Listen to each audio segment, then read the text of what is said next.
everyone, Kat here. Hope you're all doing really well. And yep, that's my little sweatshirt there.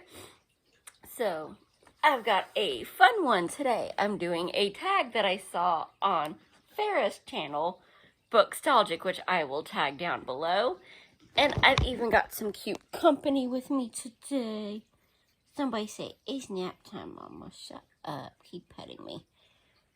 So, yeah, you might not see her, but I've got a puppy here, and the other pup is on guard in the window, which y'all already know who they are, because we created a little Dogs of BookTube tag last week, which hopefully y'all enjoyed, even though I had to bribe them to actually come visit halfway through, because they were on guard or flopped out.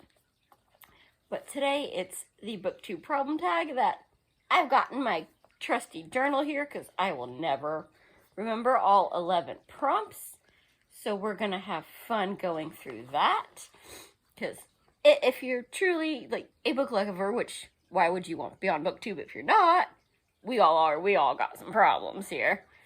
This is a fun little one of basically how do you deal with problems that come up with, reading too much. As if there's such a thing, but So the first prompt is, you have 20,000 books in your TBR. How do you pick what you read next? Well, okay, on my wish list TBR, I might probably have that between, I heard about this book that's a physical book, and I was reading this on Kindle, and then they recommended me all of these after I finished. We're like, you should read this one, and you have to finish that series, which is kind of like this series, and you read that author, and they have 4 other series. Yeah. As far as what I own, I've probably got like 70. But how do I pick it? I am very much a mood reader, so I'm like, unless there's, a new book out by one of my, insta-buy, gotta have it authors, then in which case, I'm reading it the second I get my hands on it, and I probably pre-ordered it on Amazon the second I heard it was out, so if I'm lucky, sometimes the pre-orders show up 2 days before the release date. Otherwise, I'm like, I'm in the mood for this, or, I haven't read this author in a while, and I just kind of, whatever I'm feeling. Right now, I am reading a Rumpelstiltskin retelling, and I'm also in the middle of an archaeological thriller on Kindle, so I try to do various genres, unless it's a series, and I'm like, alright, I really like that one, I'm going to read the next one in the series. I'm like, well, I just finished this, I gotta try something else, and I bounce through, one of my favorite genres back and forth. So number 2. You're halfway through a book and not loving it. Do you DNF or continue? If I'm really not feeling it, that sucker's getting DNF. There are too many good books, and life is too short to read something that you don't like. Huh, little man? He's done with guarding and think, come on, you can hop up. Yeah, there's my little man. Is it safe outside? Yeah, no more, mailmen or anything, and oh, you're getting a bath. You got into something outside, didn't you? He's like, Mama, why'd you say those dirty 4-letter words at me? That's almost as bad as touching my paw or grabbing a towel and trying to dry me off. Yeah. Uh-huh. He can give kisses all day, but we're not allowed to give him a kiss. Oh, you're just gonna sit on my leg? Okay. Good boy. The year is almost over, and you're close, but so far from your Goodreads goal. Do you try to catch up, and how? I'd try to catch up, but at the same time, why? I'm not gonna read a book just to reach a number. I gotta actually enjoy it. So, I've got to where I'm like, I'm not gonna stress over that. I like seeing how far above my goal I can get. And just I'll probably read a book a week. But there's some weeks that I'm busy, or I'm sick, or my mind just refuses to focus. Yes. Okay. I'm going to sit there. Okay. So I always build in a little cushion and give myself, about 40 books is usually my goal with Kindle, and being able to sneak in pages now and then, because trying to read while doing this, when he paws at me and goes, excuse me, you stopped scratching my chest for half a second, because I tried to turn the page. Reading physical books is very hard. Reading ebooks where I can do this on my phone, I sneak a lot more in. That's helped me actually reach my goal, and then some. I'm about 80 books ahead of where I thought I would get this year. Whereas my physical, I'm on TBR part 40. So, yep. See, there. Number 4. Series you love has mismatched covers. How do you cope? That's the worst, isn't it? Or what's really bad, not even just the mismatched, but when they're different freaking sizes because they didn't come out in hardback or you don't have hardback money. That's bugs the crap out of me. It's either make them, the sizes, they really need to make a freaking mass market. Here's your size. If it's not hardback, this is what it is. But I've got some series where they're series and that they have the same characters, so all the covers are completely different, and I love that. But, if they all have the same theme, same characters, it's just, we're continuing this story. Make them all freaking match. I hate when they change the font halfway through. But if they do, a reprint, I am not opposed to buying a new one if I've got the spare money and space for it. Otherwise, it's gonna bug me, but I really needed that book, so I'm getting it, I'm reading it anyway. And then I'll just try to not think of, why did you change the, font size and style and the coloring, and, either make them all match or make none of them match. Who do you bond with over shared feelings against popular books? Whoever on BookTube has the same, I don't understand why that's popular feeling, because I have about 4 people, in life that are also readers, and we read very different stuff for the most part. One of them mostly reads self-help or horror, which I don't do the self-help books. This could use a lot of help, but it ain't gonna happen. And one likes to read, romance, which is so not me. Fairy tales are as close as I get to romance. It can be a subplot, but it can't be the, actual plot of a book. That's just, I ain't the mushy kind of thing. Sometimes a boyfriend reads, but he reads, weird aliens and history stuff. I don't want to know the history. I know humans are bad. I would trade them for doggies in a heartbeat. I read to escape the real world. So, I'm mostly hey, BookTube. Wait, this person can't stand it either. Yes, I got a new friend. Let's talk. So, as you'll notice on my channel, if you've been following for a while, there's a few popular books. I love me some James Rollins. He's a bestseller, and if he's got a book out, I need it now, preferably yesterday. But for the most part, I go shopping at the thrift stores and Kindle Unlimited, and the books that I read are stuff that, why do people not read this? How do y'all not know how awesome this is? Oh, because they're indie published, or they came out 6 years ago, and we're on to the current bestsellers. So, you'll get a lot of, I need to go search this down now books on my channel. So, and then let's see, number 6. A book is trying to make you cry in public. How do you feel? Why did God be trying to make me cry? I was trying to be happy, dang it. So, Harry Potter will get me towards the end of the series. That becomes not a happy book. They want to start threatening characters. That's not nice. Which is generally the only one, though. James Rollins now can no longer be trusted. His last couple books, he's been threatening the animals. The humans, most of them, if they die, whatever. It's a book, it's a human.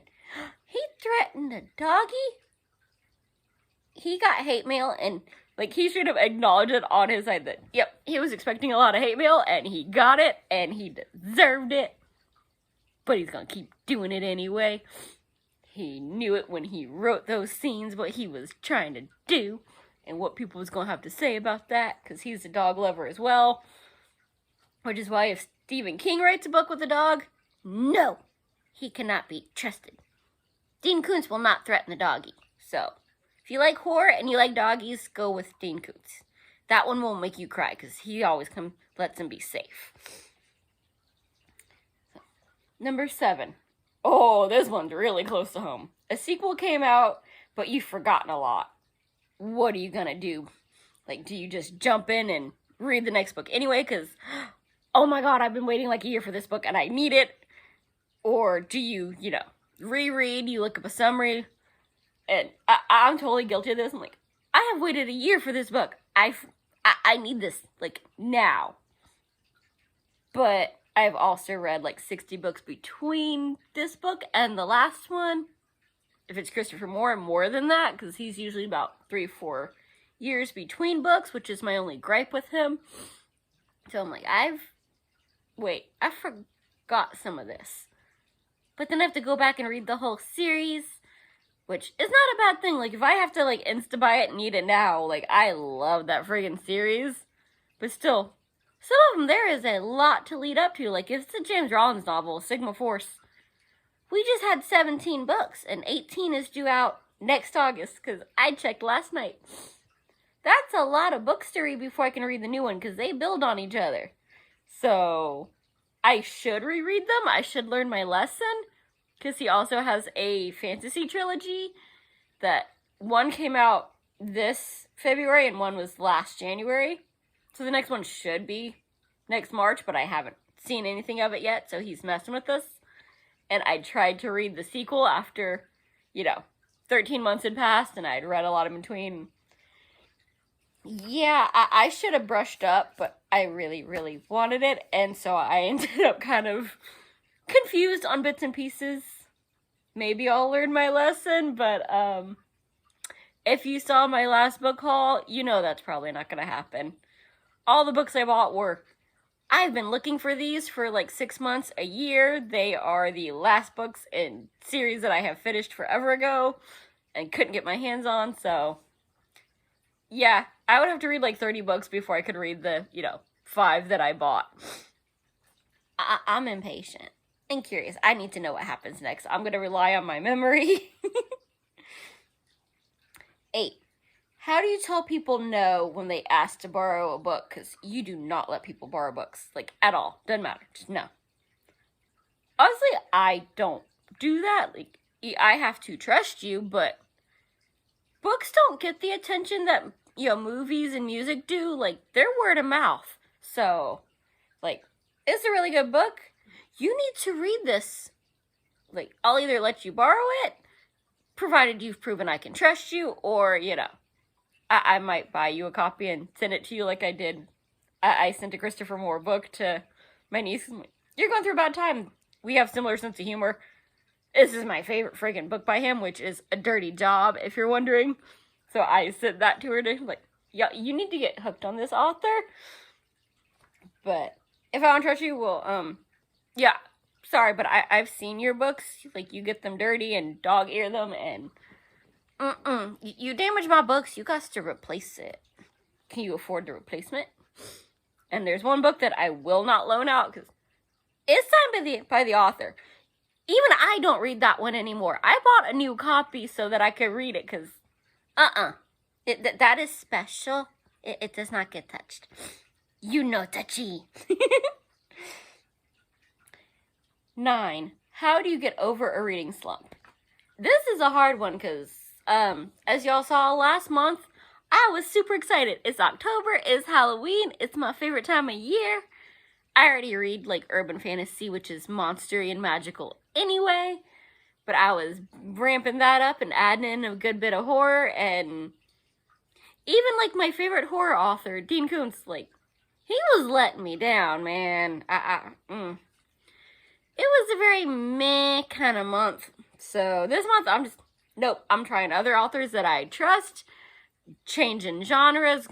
Like, that's usually how I deal with it. Like, nope, I'm back to fairy tales and comedy and action. Like, that's what I'm after this month. I tried one urban fantasy again this month, and I DNF'd it. Like, no, that I'm not reading anything by that author ever again. Like, they just made me all kinds of mad and sent me on a big old rant. So, my version of getting out of reading slump, new book, new genre, new author. I'm getting away from that stuff that's just not working for me right now. So, there's a lot of, new books getting released that you really want. How many books do you actually go and buy? For me, new releases aren't really a big thing, because a lot of the ones that I hear about are fantasy or romance. I'm not a romance girly. I don't do a lot of, like, high fantasy either. I'm dipping my toe into that, but I'm mostly urban fantasy. There's not a lot of, new release, oh my gosh, have to have it. I mostly just I'm Kindle Unlimited kind of girl, finding authors that I didn't even know existed, but they're all freebies. Like, if I'm gonna buy a brand new release, I have to know about that author and go, yeah, I've read 3 or 4 of them. They've all been really good. I trust them now. They're worth that hardback money. But if you're brand new, I might not, you might not be to, like, my style, my taste, or, oh, I really like that last book, but then the next one I read by them was sketchy. Like, I gotta trust you before I go new release on somebody, so I have about 3 or 4 authors. I'm like, okay, that I need to have, but that's one at a time, because they never publish when everybody else does. They're kind of scattered throughout the year.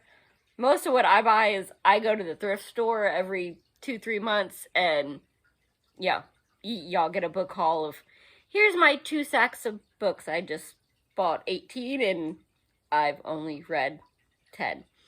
Oopsie. Which goes in nicely with the 11th and final, question of, you bought a bunch of books. Now, how long do they sit on your shelves before you actually get to them? I'm trying to remedy this year. Like, I said I was going to read everything on my TBR bookcase and then go through my already owned bookcases and see if, do I still enjoy these as much as I did when I was, 13 and 20, and now that I'm in my 30s. Some of them, like, I buy them like, okay, this is getting read now, or, within the next month or 2. And there's a reason that I have a TBR book case, not a bookshelf, now that I have a used bookstore and I'm buying them like 12, 15, 18 at a time, as opposed to 1 or 2. But also, like, I've been building up my collection for the last, 10, 12 years. And when you buy them in chunks, but you get distracted, some of them have probably sat there for a couple of years. There's actually some that I don't even know anymore. Like, they're not on my TBR bookcase from when I moved to this house back in, 2019. I had to pack up all my bookcases, and the boyfriend very nicely unpacked everything and put it on the shelves in a way that it looked nice and pretty. Did it by size, whereas I do them alphabetically and then, like, chronologically inside that author's, spot. And I had I haven't read these yet. TBRs boxed up separately. So, I don't know. They're just kind of mixed in there. They did not count towards that. I've got to eventually figure out, like, go through my Goodreads and go, I've read like 10 by this author. Did I read that one or did I read that one? Because I have like 20. So, some of them have probably been there even longer. Most have been there for roughly a year or so. And some of I just got a month ago. And might make it on next month's TBR. We'll see. So, I don't really have an answer for that. It's a couple weeks. It's a day. It's a couple years. It depends, how urgently I had to have that book and what mood I'm in. Because I bought some at the beginning of the year, and I've read half of what I bought this year. I haven't read the other half or the stuff that I was going to read that prompted this whole read what you own, TBR challenge with myself. So, those are my answers. This video is getting ridiculously long. So I guess the last one would be to tag some people. And yeah, I've got a few in mind. Some of these people, like, they do tags regularly. Some I've actually never seen them do a tag, but everybody loves to have the option and feel included, right? So, like I said, I saw this on Farrah's page. Brandy has not done a tag in a while, so I'm going to tag him down below. He's the Literate Texan. He used to do Tag Tuesdays all the time. So I'm going to keep tagging him till he does some again, because he's always got fun answers. And Matthew, the man with the hat who reads, he does some pretty good ones now and then, so gotta keep him up on these. And honestly, I've never seen Allie do a tag, but she's like my, young adult, like, fairy tale retelling girl. She also does a lot of romances, but me and her are on the same page when it comes to, some of this stuff. And she's just so sweet and so much fun, so I'm going to tag her down below. If you're not already, go check her out. And my fellow Kat, Kat over at Kat Reads It. She's more of a fantasy and romance girl. She does a lot of shorts that are just so much fun. And she's always just so smiley and happy. Like, even if she's talking about a book that I know that I'm not going to read, I just enjoy watching her and smiling along. She just makes you happy, so.